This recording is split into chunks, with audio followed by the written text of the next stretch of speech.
Good day mga kamatics! Welcome to my YouTube channel. Our topic for today is about number line, about integers. So, if you can see of this number line, it has 0 and positive integers and negative integers. If you can see, it has opposites, which is negative 1 is opposite to positive 1.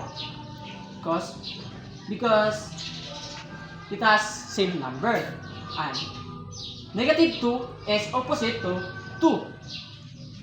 Dahil pareha sila 2. Negative 3 is opposite of 3.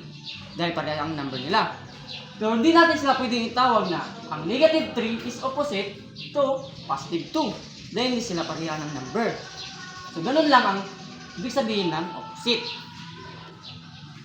So, this is the 0. So, remember that the 0 is wala siyang sign. Hindi siya positive, hindi siya negative.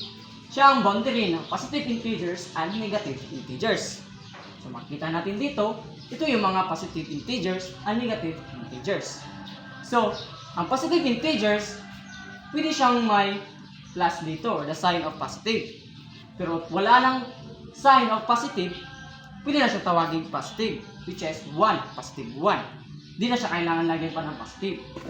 But, ang negative integers, kailangan natin siyang lagyan ng negative sign, which is ito. Para ma-identify natin na negative siya. So, makita nyo dito, may negative sign. Dito, wala na. Dahil understandable naman na positive yan. So, negative integers and positive integers is belong of integers or the sign number. So, integers, ulitin natin, may positive integers and negative integers. Pero sa gitna, meron siyang 0. Integers is also known as sign numbers. Okay, ba? Next, ang opposite naman ay pwede siyang tawagin additive inverse.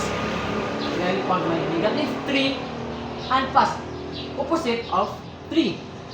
Negative 4 is opposite of 4. Which is, na-apply na natin ang additive inverse.